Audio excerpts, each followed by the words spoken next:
Então, bom dia novamente a todos os irmãos e amigos. Um prazer estar aqui de novo. Eu queria já te convidar para a gente abrir a passagem que vai ser objeto do sermão dessa manhã. Peço que os irmãos e amigos abram comigo Atos, capítulo 3, a partir do verso 11.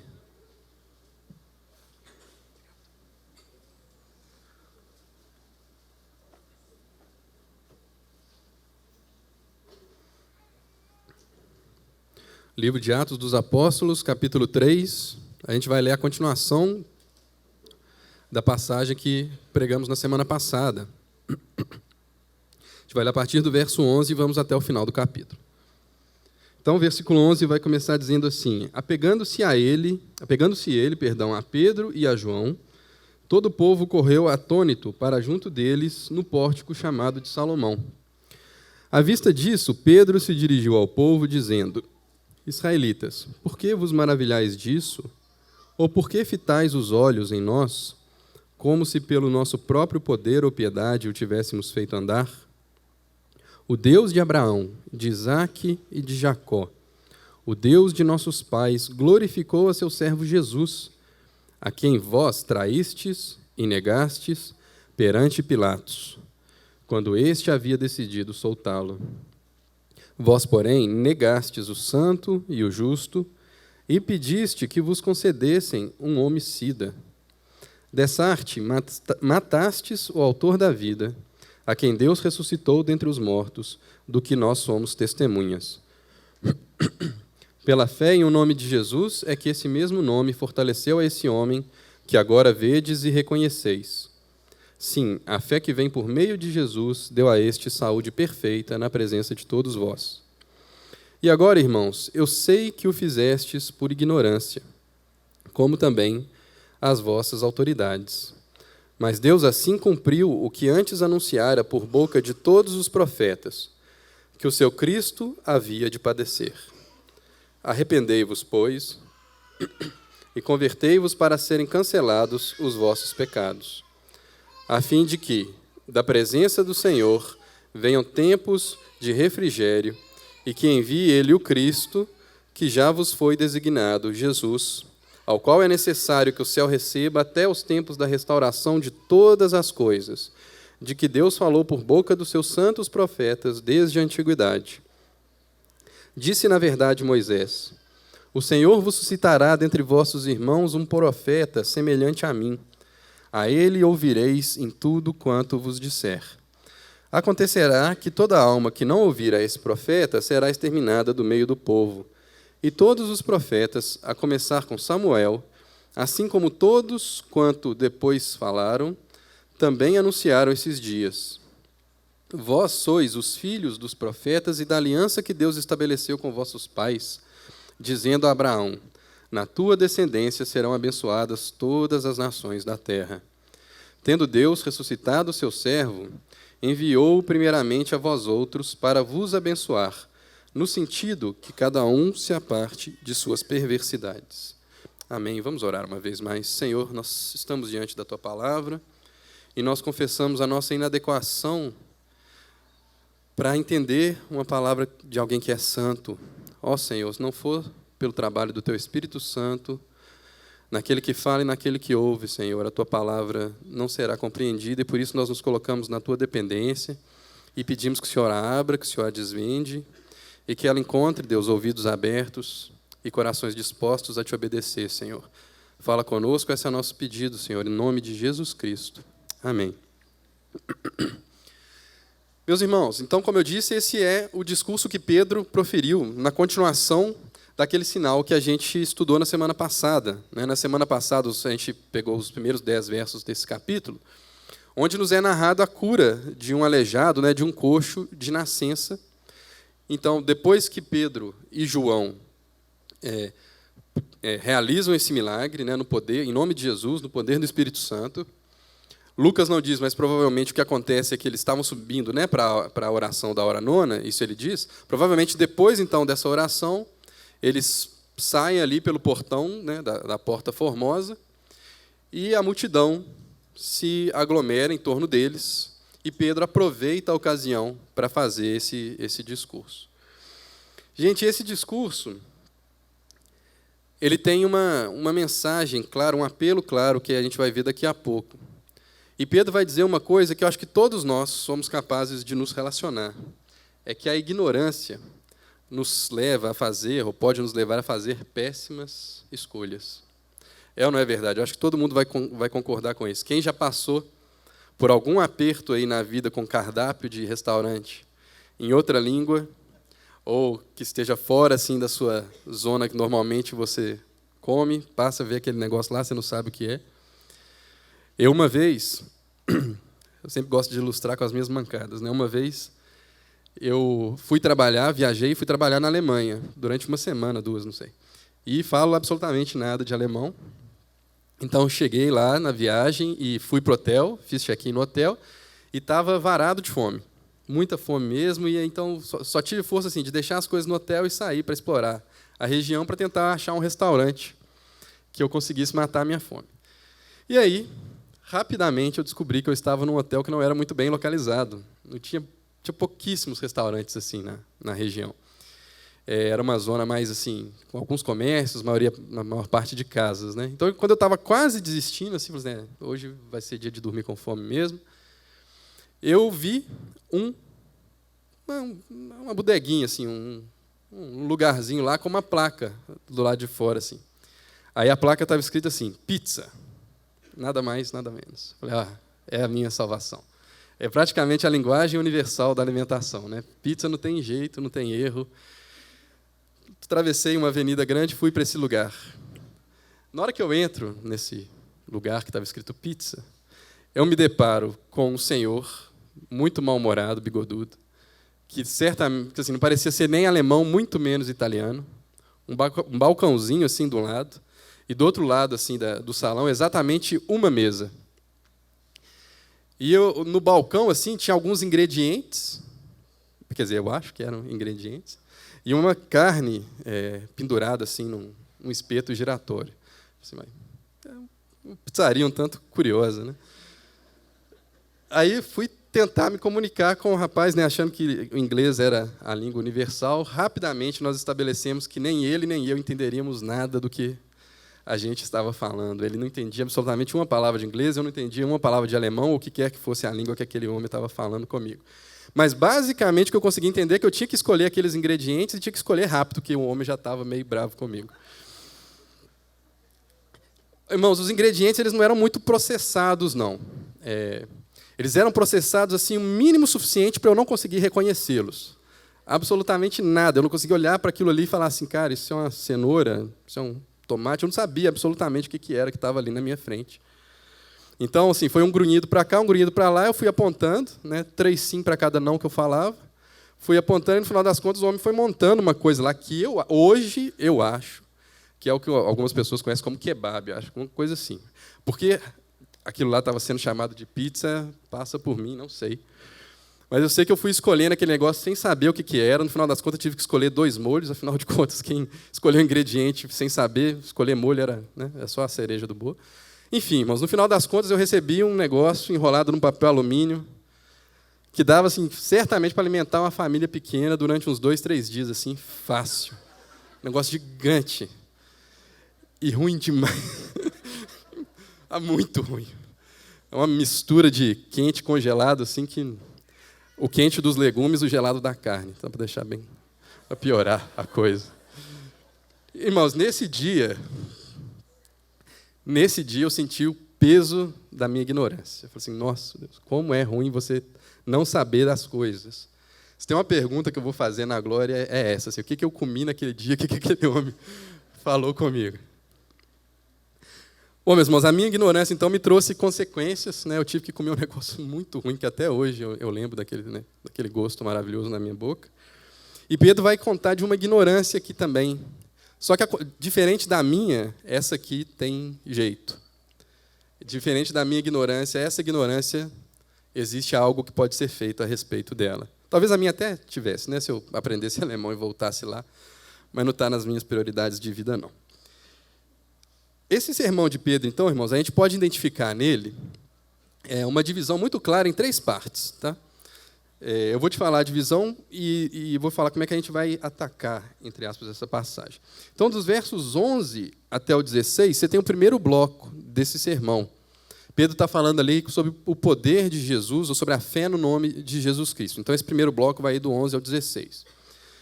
O segundo bloco está ali nos versos 17 até 21, onde tem um apelo, né, de Pedro ao arrependimento, que certamente é o ponto alto, vamos dizer assim, é a intenção do sermão, é essa intenção expressa nesse segundo bloco. E temos aí um terceiro bloco, então, que vai do verso 22 até o final.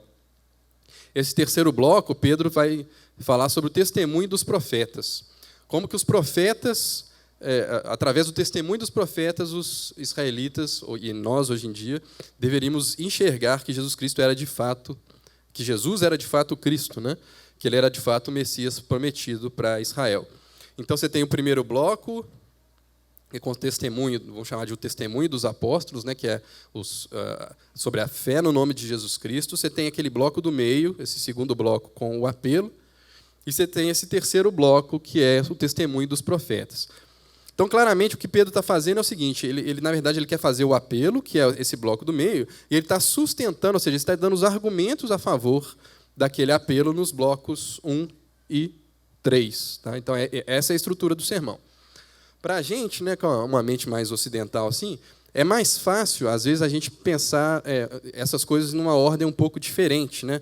Ou ele apresenta o apelo, né, e depois justifica, né, dá os argumentos porque aquilo é verdade, ou ele vai dando os argumentos de uma maneira mais indutiva, vai induzindo, né, a audiência, né, a plateia ali do seu sermão, para aquele apelo que ele faz no final.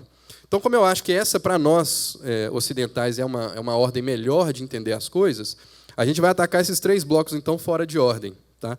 Então, a gente vai falar primeiro, começar pelo final, vamos falar desse terceiro bloco, que é o testemunho dos profetas. Vamos falar desse primeiro bloco depois, que é a fé no nome de Jesus, ou que a gente vai chamar aqui de testemunho apostólico. E, então, a gente vai atacar o segundo bloco, que é o apelo que Pedro faz à sua audiência. Então, a gente vai fazer nessa ordem, tá? 3, 1, 2. Tá? Como se a passagem já não fosse complicada o suficiente, eu tenho que complicar um pouquinho mais. Né? Mas vamos começar, então, pelo final. Começando pelo final, como eu disse, a gente tem o bloco onde Pedro vai justificar o seu apelo para os irmãos, justificar as suas reivindicações de que Jesus, de fato, era o Messias. E ele vai fazer isso se apoiando no testemunho dos profetas. Ele vai usar, basicamente, 3 correntes, vai apelar a 3 correntes proféticas aqui, e fica muito claro no texto que são relacionadas a Moisés, a Samuel e a Abraão. Então, veja que lá no verso 22, o que Pedro está fazendo é uma citação de uma parte do Pentateuco. Ele está citando Deuteronômio, versos 15 até 19. Então, lá no verso 22, nessa citação, ele vai dizer, olha, disse, na verdade, Moisés, o Senhor Deus vos suscitará dentre vossos irmãos um profeta semelhante a mim, a ele ouvireis em tudo quanto vos disser, e acontecerá que toda alma que não ouvir esse profeta será exterminado no meio do povo. Essa passagem de Deuteronômio 18, ela é, na verdade, a instituição, a gente pode falar assim, do ofício profético. Se você ler lá em contexto, o que está sendo dito lá é o seguinte, olha, Israel vai ser diferente dos povos em volta. Os povos em volta, quando eles querem saber a vontade de Deus ou dos deuses, eles recorrem a um monte de práticas de adivinhação e um monte de outros rituais que Deus condena. Com Israel, não era para ser assim. Israel receberia, né, Deus levantaria sempre profetas, e essa seria a maneira que Israel descobriria, vamos chamar assim, a vontade do Senhor. Então, Moisés fala, olha, vocês não vão fazer igual os cananitas, porque depois de mim, Deus vai levantar outro profeta, e outro profeta, e outro profeta. Mas a compreensão dessa passagem foi evoluindo ao longo dos anos, e os israelitas entenderam que não somente ali estava indicado o ofício profético, mas que essa passagem apontava para um profeta que viria, como se fosse um segundo Moisés que viria, a quem eles deveriam dar ouvidos. E esse um profeta seria o Messias. Quando você vai lá para o Novo Testamento, especialmente o 4º evangelho, né, que é o Evangelho de João, você vê mais de uma vez as pessoas, ao verem os milagres e os ensinamentos de Jesus, questionando se ele não seria esse profeta que havia sido prometido por Moisés. Então, por exemplo, quando Jesus conversa com aquela mulher samaritana, lá na beirada daquele poço, né? Ela levanta essa possibilidade de que ele talvez fosse o Cristo, mas o Cristo para os samaritanos era entendido como este profeta que está aqui na passagem de Deuteronômio 18. Em outras ocasiões, por exemplo, em João capítulo 6, verso 14, você não precisa abrir, mas presta atenção comigo, logo após a multiplicação dos pães e peixes, vai dizer assim: vendo, pois, os homens o sinal que Jesus fizera, ou seja, a multiplicação, né, dos pães e peixes, eles disseram: este é verdadeiramente o profeta que devia vir ao mundo. E em João 7,40, ou seja, apenas um capítulo para frente, vai dizer assim: então os que dentre o povo tinham ouvido essas palavras diziam: este é verdadeiramente o profeta. Outros diziam: ele é o Cristo. Então veja que fazia parte da expectativa dos israelitas, né, daquela nação, que no tempo oportuno Deus levantaria um profeta, o profeta, semelhante a Moisés. E o que Pedro está sustentando aqui ao longo do seu sermão é que este profeta é Jesus Cristo. Jesus Cristo era esse segundo Moisés que Deus havia de levantar. A segunda corrente profética que Pedro vai evocar, ele vai dizer ali a partir do verso 24, e vai falar que todos os profetas, começando com Samuel, assim como todos depois dele, falaram e também anunciaram esses dias. Para você entender que os dias é esse, você tem que voltar um pouquinho lá e ver no verso 21, né, que está no segundo bloco, mas o finalzinho do verso 21 vai dizer assim: até os tempos da restauração de todas as coisas de que Deus falou por boca dos seus santos profetas desde a antiguidade. Ou seja, haveria um tempo de restauração, de renovação de todas as coisas, quando esse Messias viesse. Então, todos os profetas, esse é o argumento de Pedro, todos os profetas, começando, então, desde Samuel em diante, né, falou sobre Moisés, agora ele está evocando de Samuel em diante, profetizaram acerca dessa nova era, desse novo tempo que seria inaugurado com a vinda do Messias.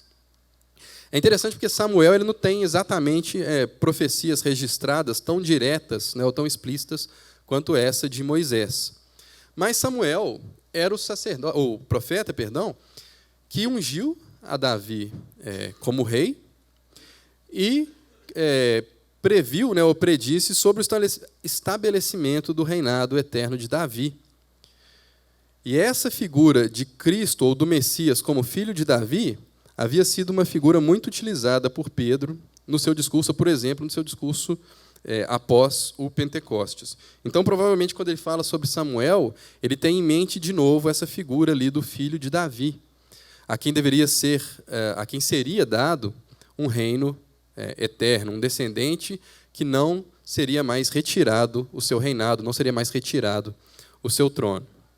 E, por fim, Pedro vai dizer que, além de Moisés e Samuel, próprio Abraão, a própria promessa feita a Abraão, falava sobre Jesus, porque dizia lá, na aliança feita com o povo, com a família de Abraão, está lá no verso 25, vós sois filhos dos profetas e da aliança que Deus estabeleceu com vossos pais, dizendo a Abraão, na tua descendência serão abençoadas todas as nações da terra. Então, Pedro está evocando aqui essa promessa, essa aliança que havia sido feita com o povo, e dizendo, olha, vocês lembram, vocês são filhos dos profetas, no sentido assim, olha, o que os profetas profetizaram, as promessas que foram entregues pelos profetas, foram entregues à nação de Israel. Então, vocês são filhos dessa promessa e da aliança feita com Abraão. E o que tem na aliança feita com Abraão? Tem a promessa de uma descendência, ou de um descendente, por meio do qual todas as famílias da terra seriam abençoadas. Então veja que tanto no testemunho de Moisés, quanto de Samuel, quanto nessa aliança feita com Abraão, existe ali um apontamento, um vislumbre de um tempo em que viria, em que uma figura messiânica, um profeta, um rei como Davi, um descendente de Abraão, estabeleceria uma nova ordem. E Pedro está aqui fazendo uma reivindicação. Ele está dizendo, olha, essa pessoa de quem Moisés falou, de quem Samuel falou, para quem a aliança abraâmica apontava, é esse Jesus Cristo a quem Deus glorificou e que fez, no poder de quem nós fizemos esse milagre dessa cura desse aleijado. Tá claro? Então, Pedro, nesse último bloco aqui, ele tá justificando por que a sua afirmação de que os profetas até então haviam falado sobre o Messias e como o que eles falavam sobre o Messias se aplicava ao Jesus Cristo, de quem eles eram testemunhas.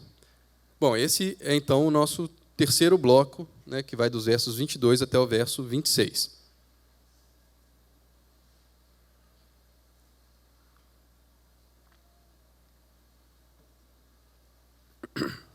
Vamos olhar, então, agora para o primeiro bloco. Então, a gente vai fazer um deslocamento e a gente, para olhar o primeiro bloco, nós vamos olhar, então, voltar a olhar para o verso 11. Esse primeiro bloco aí, dos versos 11 ao 16, como eu disse, o foco dele é falar sobre o poder do nome de Jesus e a fé do nome de Jesus. Mas por que eu chamei esse bloco, então, de testemunho apostólico? É porque esse é o conteúdo da mensagem dos apóstolos, de que o nome de Jesus Cristo agora tem poder. Então, como que os apóstolos, e os primeiros discípulos estão propagando essa mensagem? Ora, com o conteúdo, com o anúncio do Evangelho e da oferta do Evangelho, como a gente está vendo aqui muito claramente nesse discurso de Pedro, ele explica exatamente quem era Jesus, por que Jesus era o Messias, como esse messianato de Jesus está predito desde a época dos profetas.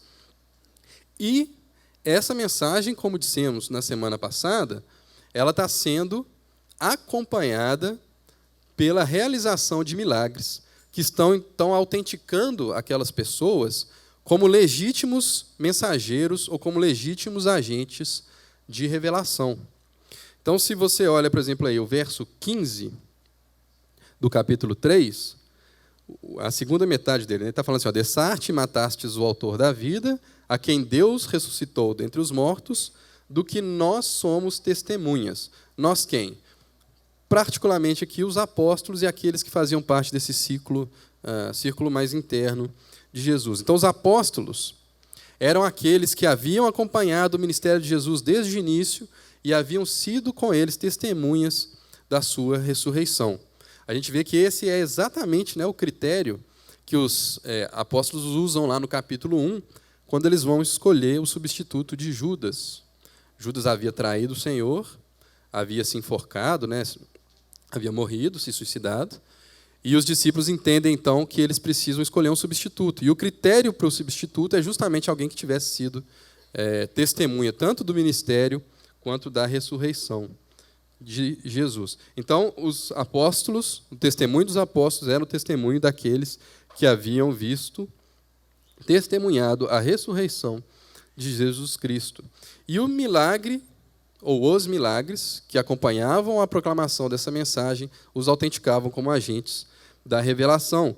Você pode ver isso, por exemplo, no verso 12. Pedro vai fazer a pergunta, talvez a pergunta mais cretina da história da Bíblia. E varões israelitas, por que vos maravilhais disso? Pedro acabou de pegar um homem, 40 anos, coxo de nascença, com uma palavra e ajudando a levantar, fez o homem saltar com saúde perfeita, seus membros perfeitos. E de todas as perguntas que ele pode fazer, ele perguntou, gente, por que vocês estão se maravilhando disso? Como se fosse a situação mais normal do mundo, como se todo dia tivesse coxo saltando na entrada lá do templo. Mas o que ele está falando? Porque, na verdade, o testemunho deles não aponta para eles. E ele vai falar isso na continuação do verso 12. Por que fitais os olhos em nós, como se pelo nosso próprio poder ou piedade tivéssemos feito andar? Então, esse era o testemunho do apostólico. Por isso que eu estou chamando esse bloco de testemunho apostólico. Eles estão agora proclamando que o poder não é deles, o poder é de Jesus Cristo e os milagres que estão acompanhando essa mensagem. Pedro vai, então, vai começar um trecho a partir do verso 13, que ele vai começar esse trecho assim: o Deus de Abraão, de Isaque e de Jacó glorificou a seu servo Jesus. Quando Pedro evoca o Deus de Abraão e de Isaque e de Jacó, o que o Pedro está fazendo aqui, meus irmãos? Ele está fazendo algo semelhante ao que ele fez no terceiro bloco que a gente acabou de estudar agora há pouco. Ele está chamando a atenção daquela audiência de que Jesus Cristo, de fato, está inaugurando um novo tempo, sim. De fato, existe uma ruptura ou uma descontinuidade no ministério de Jesus, sim. Mas existe também, e ele quer enfatizar isso, uma continuidade com tudo aquilo que foi feito e anunciado por Deus ao longo dos séculos, na história da nação de Israel. Então, olha, gente, isso que está sendo feito aqui não é exatamente uma novidade. Jesus Cristo não é uma ruptura completa de tudo que Deus vem realizando na história. Mas o Deus de Abraão, Deus de Isaque, Deus de Jacó, é o mesmo Deus. Esse mesmo Deus que vem trabalhando na história do mundo e na história de Israel foi quem glorificou o seu servo, Jesus. E essa palavra, meus irmãos, servo, ela é muito significativa. A gente talvez esperasse, né, que Pedro fosse usar, por exemplo, a palavra filho aqui, né? Que Deus glorificou o seu filho, Jesus. Mas Pedro intencionalmente usa a palavra servo. Por que Pedro intencionalmente usa a palavra servo? Isso evoca um tema que era bastante conhecido dos israelitas, que era o tema do servo sofredor. O servo sofredor é um tema que vai aparecer no livro do profeta Isaías. Então, olha aí, de certa forma, existe mais um testemunho profético acerca de Jesus, né? O testemunho dado lá em Isaías. Lá em Isaías, no capítulo 52, a partir do verso 13, e no capítulo 53, que é um capítulo muito conhecido por nós, né? Pelas suas pisaduras fomos sarados e por aí vai, está falando sobre esse cântico, é um dos cânticos do servo sofredor, cânticos do servo, da figura do servo que tem lá em Isaías, que ficou conhecido como cântico do servo sofredor. Por que isso é importante, por que isso é relevante aqui para o argumento de Pedro? Que Pedro está mostrando para aquelas pessoas que, de fato, o servo de Deus, ele deveria passar por sofrimentos. Então, o fato de Jesus Cristo ter sofrido na mão deles, como ele vai descrever daqui a pouco com mais detalhes, era parte do plano. O fato de Jesus ter sofrido não o desqualifica como Messias. Pelo contrário, o tema do servo sofredor já apontava para que o Messias, para que o escolhido de Deus, para aquele representante do povo de Israel, sofrendo, tivesse, então, as suas credenciais de Messias confirmado. Então ele vai dizer, olha, o Deus de Abraão, de Isaque e de Jacó, ele glorificou ao seu servo Jesus.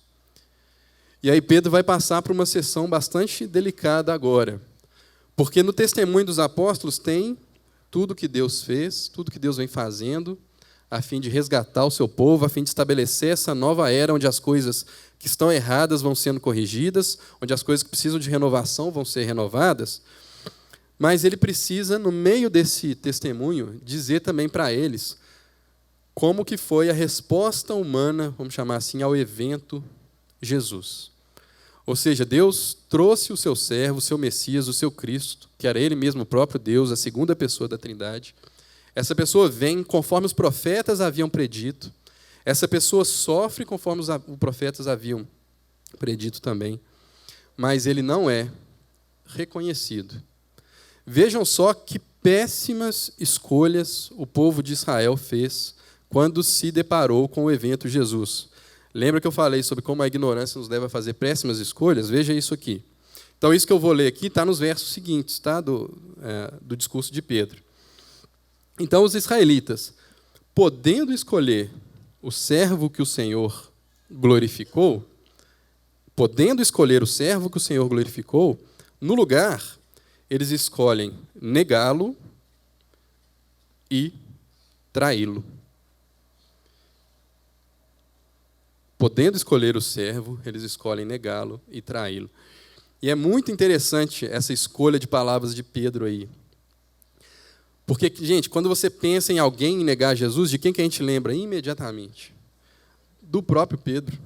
O próprio Pedro que está falando esse sermão aí, ele havia negado a Jesus Cristo 3 vezes, né, como está relatado ali nos evangelhos.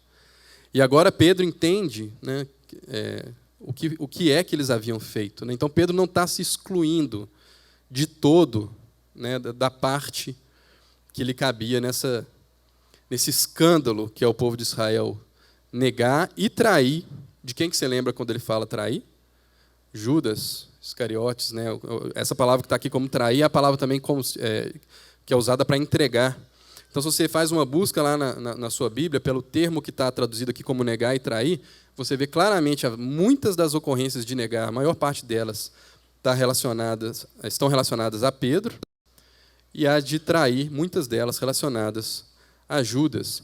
Então, veja que Pedro está dizendo aqui para o povo que eles não poderiam simplesmente também, se Pedro se inclui, o povo também não poderia lavar as mãos e dizer que eles não negaram e não traíram, que quem fez aquilo foi Pedro. Pedro está falando explicitamente, olha, quando Pilatos havia decidido soltar Jesus, vocês, junto com os sacerdotes e as lideranças, vocês foram agitados para negar Jesus e para traí-lo, ou para entregá-lo a Pilatos. Então, podendo escolher o servo que o Senhor glorificou, eles escolhem negá-lo e traí-lo.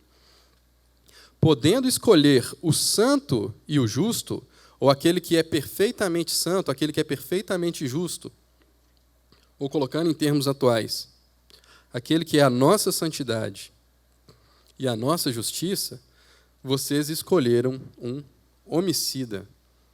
Em vez de escolher a encarnação da santidade e da justiça, vocês escolhem o exato oposto.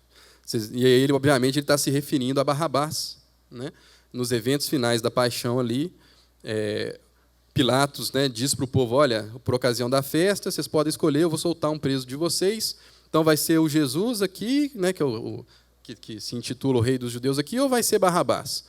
E o povo, unanimemente, né, agitado pelas lideranças lá, vai pedir que seja solto Barrabás. Não sei quantos aqui já assistiram aquele filme A Paixão de Cristo, né, do Mel Gibson. Mel Gibson, inclusive, retrata Barrabás assim, como se fosse um cara mais pinel, assim, né, um cara completamente doidão, assim, né? É meio que, acredito eu, para acentuar esse contraste, né, entre o próprio santo, né, o próprio justo, eles escolhem um homicida. Eles escolhem Barrabás para ser solto. E podendo escolher o autor da vida, podendo reconhecê-lo e acolhê-lo, aquele que é o pioneiro da vida, o príncipe da vida, essa poderia ser também uma tradução válida para esse termo, eles escolhem matar o autor da vida. Um paradoxo tremendo, né? Um paradoxo terrível. Estando diante do próprio autor, pioneiro, príncipe, galardoador da vida, eles escolhem o caminho de morte. Então, veja que, dentre 3 opções que eles podiam fazer, 3 escolhas que eles podiam fazer, eles fazem as piores escolhas possíveis. Podendo escolher o servo, escolhem negá-lo e traí-lo. Podendo escolher o santo e o justo, escolhem um homicida. Podendo escolher o autor da vida, eles escolhem matá-lo. Gente assim tinha que ser proibida de escolher até sabor de sorvete, né? A pessoa não sabe fazer a escolha mesmo, assim, né? Pedro está estabelecendo assim, olha, gente, o próprio Messias está aí diante de vocês, andou aqui com vocês, vocês conheciam, vocês sabiam dizer até o endereço dele, né, da carpintaria dele. Mas deixado a nossa própria sorte, deixado os nossos próprios critérios, essas são as maravilhosas, entre aspas, escolhas que o povo fez. Mas agora, o nome de Jesus foi estabelecido por Deus. E pela fé nesse nome é que esse coxo está curado ali diante deles. O verso 11 faz questão de chamar a atenção disso, de enquanto eles estão ali proferindo esse discurso, o homem, né, que havia sido curado está ali junto deles. Então, existe uma prova inconteste do poder do nome de Jesus. Que nome é esse, gente? Não é só a grafia, né? Não é uma questão só do nome Jesus em si tem poder, né? Isso já foi falado várias vezes aqui, os irmãos devem saber que quando a Bíblia fala sobre o nome de alguém, em especial o nome de Deus e do próprio Jesus, ela está falando sobre a representação de tudo que aquela pessoa fez e de tudo que aquela pessoa é. Então, Pedro está dizendo sobre o nome, ele vai dar vários títulos, vai atribuir vários títulos a Jesus. Ele vai falar que Jesus era o servo sofredor de Isaías. Ele vai falar que Jesus era o santo, ele era o justo, ele era o autor da vida, ele era um profeta como Moisés, ele era rei como Davi e ele era o descendente de Abraão. Então foi a fé nesse nome que curou aquele coxo que agora está ali diante deles. Pela fé, verso 16, pela fé em o nome de Jesus, é que este mesmo nome fortaleceu esse homem que agora vede e reconheceis. Sim, a fé que vem por meio de Jesus deu a este saúde perfeita na presença de todos vós. Então aparece aqui a questão da fé, né, que até então não havia aparecido no relato do milagre. Né. O que Pedro está dizendo aqui, olha, tudo que Jesus fez e precisa ser crido. Precisa ser crido para ser experimentado. E esse homem, né, provavelmente apontando até para o coxo, está aqui curado diante de vocês porque ele creu. Ele creu nesse Jesus. Ele botou a fé dele nesse Jesus, que havia então sido glorificado por Deus e havia sido atestado e de quem todas as Escrituras davam testemunho. Nós lembramos imediatamente ali, né, de Jesus no caminho de Emaús, com aqueles discípulos e dizendo para eles, olha, vocês são muito nécios, né, muito tolinhos, muito ruins de entender tudo que Jesus havia feito e ensinado. E aí Jesus pega as Escrituras e mostra como todos os profetas, todas as Escrituras falavam dele. E aí quem então cresce em Jesus Cristo a partir daquele momento receberia essa vida nova que estava sendo dada de graça e por graça. Então, meus irmãos, nós falamos sobre começamos pelo terceiro bloco desse discurso, onde Pedro estabelece que o testemunho dos profetas, na verdade, falava sobre Jesus, que Jesus era o cumprimento de tudo aquilo que os profetas haviam pregado e profetizado até ali. Nesse primeiro bloco, Pedro está ressaltando o testemunho apostólico, ou seja, nós somos testemunhas da ressurreição, nós o vimos ensinar, nós o vimos ser crucificado, nós o vimos ressuscitar dos mortos e ser assunto aos céus. E agora o que nós estamos proclamando é que Deus glorificou esse Jesus. Então, neste nome, agora, há poder para a realização de milagres, mas há um poder para um milagre talvez maior do que a cura desse coxo, que é o perdão dessas terríveis escolhas que o povo havia feito então.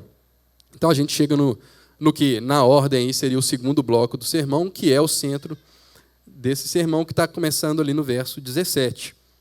E agora, irmãos, Pedro dizendo, sei que o fizestes por ignorância, como também as vossas autoridades. Mas Deus assim cumpriu o que dantes anunciara por boca de todos os profetas, que o seu Cristo havia de padecer. O que Pedro está dizendo aqui? E é muito, muito, muito interessante isso que ele está dizendo. Olha, eu sei que vocês fizeram por ignorância e também as suas lideranças. Olha, é estranho, né?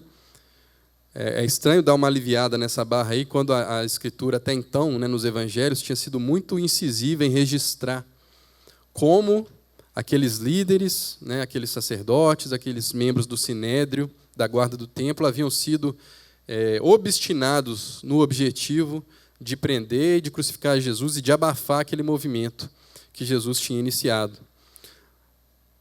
Mas Pedro está dizendo, olha, foi por ignorância. Vocês não sabiam, nem vocês nem as suas autoridades sabiam o que vocês estavam fazendo. E mais, além de ter sido pela ignorância de vocês, Deus dessa forma, através desse mau proceder de vocês, ele estava, na verdade, estabelecendo a sua vontade. Mas vejam que Pedro não está aqui desculpando, e isso é muito importante que você entenda. Pedro não está aqui desculpando a ignorância do povo. Porque se essa ignorância os desculpasse, eles não precisariam ser perdoados e não necessitariam de arrependimento. Mas o que Pedro está dizendo, olha, vocês foram ignorantes. Mas esse tipo de ignorância de vocês é do tipo que vocês tinham como vencer. Vocês tinham como vencer essa ignorância, porque estava registrado nas Escrituras. Porque todos os profetas tinham pregado sobre esse dia. Então vocês tinham como saber que o Messias de fato seria como Jesus era, que o Messias de fato sofreria como Jesus sofreu.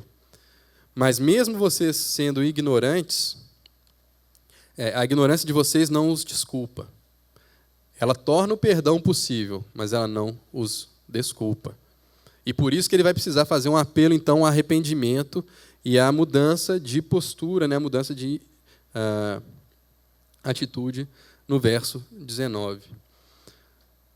Meus irmãos, ignorância não os desculpava. E o fato de que de que Deus utilizou a ignorância e o mau proceder deles para estabelecer aquilo que ele havia previsto, por exemplo, em Isaías, de que seu servo sofreria, também não os desculpava. Se não os desculpava, o que eles precisam fazer? O que está lá no verso 19. Arrependei-vos e convertei-vos. Mudança de mente e mudança de proceder, literalmente mudança de caminho. Voltem-se agora. Mudem a sua maneira de pensar e voltem-se para Deus. E é isso que eles precisavam fazer. Mudar de mente. Mudar de mente em que sentido? Em um ponto específico. Quem é Jesus? Esse era o ponto que eles precisavam mudar de mente. Porque até então, eles não o tinham visto como o servo sofredor, eles não o tinham visto como o santo e o justo, nem como o autor da vida. Pelo contrário, eles haviam visto alguém que era necessário ser negado, traído, que era pior do que um homicida e que deveria ser morto. Então agora eles precisam mudar de atitude em relação a isso, a quem Jesus é. Essa é a mudança de atitude que Pedro está chamando os seus conterrâneos, os seus contemporâneos ali. Então arrependei-vos, convertei-vos. Para quê? E aí tem três coisas que viriam na esteira desse arrependimento, ou como resultado desse arrependimento. Serem cancelados os vossos pecados. Meus irmãos, não eram pecadinhos. Negar o Filho de Deus, trair o Filho de Deus, considerar um homicida melhor que o Filho de Deus, matar o próprio autor da vida. Não parece quase bom demais para ser verdade que pessoas que fizeram algo tão grave assim pudessem agora receber uma oferta tão graciosa dessa maneira? Tudo o que vocês precisam fazer, varões israelitas, é o que Pedro está dizendo, é mudar. É se convencer de que Jesus é o seu Messias, de que ele é o Cristo. Mudar o seu proceder, mudar a sua mente. E como resultado disso, todos os seus pecados vão ser cancelados, vão ser apagados. A expressão que está ali remete a isso, remete a um papiro, como está lá, por exemplo, em Colossenses, com o nosso escrito de dívida, onde os nossos pecados estariam ali escritos. E a partir do momento em que a gente crê em Jesus Cristo, esses pecados estão sendo apagados, removidos. E não só isso, mas Deus está mandando, junto com isso, tempos de refrigério. Tempos de refrigério, tempos em que não somente nós somos livres da culpa pelo nosso pecado, mas onde a gente pode experimentar com realidade os efeitos deste perdão. O refrigério de ter as nossas culpas, os nossos pecados perdoados. E nos é prometido também, no verso 21, ao qual é necessário, no finalzinho do verso 20, e que ele envie o Cristo que já vos foi designado, Jesus, ao qual é necessário que o céu receba até os tempos da restauração de todas as coisas. O que Pedro está chamando a atenção aqui? Que ainda vai vir mais uma segunda vinda de Jesus Cristo, algo que os profetas haviam predito, a restauração de todas as coisas, mas que também os israelitas não haviam entendido. Então você se arrepende, você se converte, Deus cancela seus pecados, Deus te manda tempos de refrigério, e Deus te promete que todas as coisas vão ser restauradas. Então aquilo que ainda não está certo, aquilo que ainda não está bom no mundo, um dia vai ser restaurado quando Jesus Cristo vier uma segunda vez. Mas Jesus Cristo agora não vai vir como aquele que pode ser negado, traído, morto. Ele vai vir agora em glória para estabelecer todas as coisas e para cumprir todas as coisas que Deus havia predito por meio dos seus profetas. Meus irmãos, quando a gente olha para esse apelo que Pedro faz aos seus contemporâneos, embora não seja recomendável que a gente pule diretamente para as conclusões e que a gente saia aplicando isso a nós, é muito difícil a gente não se enxergar como aqueles israelitas. Você que já crê em Jesus, quantas e quantas vezes, mesmo após a sua conversão, Jesus Cristo está ali diante de você e você está fazendo as escolhas erradas. Jesus está ali diante de você, às vezes numa escolha que você precisa fazer, onde está clara a vontade de Cristo, está claro que você precisa se negar e seguir a Jesus, e você escolhe negá-lo e traí-lo. É difícil, né, você ler uma passagem dessa e não encontrar eco na nossa própria ignorância, que tendo tanta informação disponível nos dias de hoje, tendo a Bíblia Sagrada, a Palavra de Deus, das formas mais convenientes possíveis para ser acessadas, e a gente descansar, de certa maneira, na nossa ignorância. E se você não crê em Jesus, deixa eu dizer isso para você da maneira mais clara possível. Ignorância, no dia do juízo, não vai colar. Não vai colar para ninguém. Sabe por quê? Porque não somente os israelitas tinham a palavra e eles eram ignorantes a ela, em relação a ela, mas Paulo vai dizer, em Romanos 1, que a todos os seres humanos, foi estendida a oportunidade de conhecer a Deus. Abre comigo lá em Romanos, capítulo 1.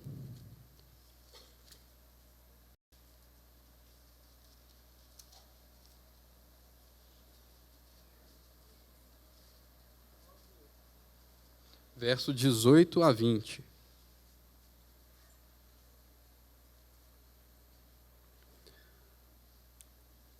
Romanos 1,18. A ira de Deus se revela do céu contra toda impiedade e perversão dos homens que detêm a verdade pela injustiça. Veja o 19. Porquanto o que de Deus se pode conhecer é manifesto entre eles, porque Deus lhes manifestou. Porque os atributos invisíveis de Deus, assim o seu eterno poder, como também a sua própria divindade, claramente se reconhecem desde o princípio do mundo, sendo percebidos por meio das coisas que foram criadas. Tais homens são, por isso, indesculpáveis. O que Paulo está dizendo aqui é que não existe uma pessoa que no final dos tempos, quando estiver diante de Deus, vai poder dizer que não sabia. Tais homens são indesculpáveis, porque tudo o que há, porque o que há para se conhecer de Deus, os seus atributos invisíveis, o seu eterno poder, como a sua própria divindade, são claramente percebidos por meio das coisas criadas. É evidente, meus amigos e meus irmãos, que as pessoas vão ser julgadas com justiça, e cada um vai ser julgado de acordo com o nível de conhecimento que teve acesso. Então, né, talvez esteja pipocando na sua cabeça, mas e o índio? Mas e o fulano de tal que nunca ouviu falar do Evangelho? Paulo está dizendo aqui, olha, isso para ele também não vai colar. Mas ele vai ser julgado de acordo com o acesso que ele teve. Então, se ele teve um acesso menor à informação, Deus vai ser justo, mas ele vai ser punido assim mesmo. E você? E você? Qual que vai ser a sua desculpa quando você chegar lá na frente de Deus? Quando você estiver na frente do grande juiz, qual vai ser a sua desculpa? Ignorância não vai colar. Mas eis uma boa notícia. Esse é o testemunho dos apóstolos e dos profetas que a igreja leva adiante. É que o Evangelho é uma oferta de graça. E por graça. Basta que você mude, coloque a sua fé em Jesus Cristo como seu Salvador. Responda a esse chamado que talvez ele já esteja fazendo no seu coração. E Pedro está dizendo para ele, para os israelitas e para nós, os seus pecados, o pecado de matar o próprio Filho de Deus, que seja um pecado tão grave quanto esse, vai ser apagado. E aí você vai viver agora na esperança de estar com o Senhor Jesus de novo, quando Ele vai restaurar todas as coisas. E aí o seu prisma vai mudar. Agora você não vai viver mais na ignorância dos tempos passados. Então, meus irmãos, nós como igreja, agora eu falo para aqueles que já colocaram a sua fé em Jesus como seu Senhor e Salvador. Nós, como igreja, nós levamos uma mensagem que é uma oferta de graça para todo mundo. E que a gente mantenha fiel nesse testemunho. É o testemunho apostólico, é o testemunho dos profetas que a igreja leva adiante. É uma oferta de graça. É uma oferta de graça estendida a todos aqueles que têm ouvidos para ouvir. Amém? Vamos orar. Senhor nosso Deus, nós te damos graças pela tua palavra. Nós te damos graça por Jesus Cristo, o Messias prometido, que sofreu em nosso favor. Aquele que é a própria santidade, a própria justiça, que agora nos são outorgadas, Senhor. A justiça que temos, que nos livra da condenação eterna, não é nossa, mas é a tua justiça, a justiça do teu Filho amado, que nos é imputada. A santidade que buscamos, a santificação que experimentamos agora no viver cristão, não é a nossa santidade, mas é a santidade de Cristo que nos é imputada. Senhor, nós te agradecemos porque um dia o Senhor foi misericordioso conosco e nos fez ver Jesus Cristo como de fato Ele era. Ó Senhor, nós precisamos ser lembrados todos os dias quem Jesus é. Nós precisamos ter uma vida que é marcada por arrependimento e fé em Jesus Cristo, e nós pedimos a tua ajuda, Senhor. Porque deixados as nossas próprias decisões, nós vamos fazer escolhas terríveis, Senhor. Nós somos capazes de escolher um homicida no lugar do Filho Santo, do Filho amado de Deus. Nós pedimos ajuda e nós oramos por todos aqueles que não te conhecem, que atendam esse chamado, Deus, gracioso, essa oferta estendida, Deus, por graça, de que basta que se arrependa, que se converta, que siga Jesus, que coloque a sua confiança e a sua fé em Jesus Cristo, para que tenha os seus pecados perdoados, para que experimente o refrigério que vem como resultado desse perdão e que comece a viver na expectativa da segunda volta de Cristo, onde todas as coisas vão ser restauradas. Nos ajuda a viver nessa fé, Senhor, nessa oração da tua igreja, no nome de Cristo Jesus. Amém.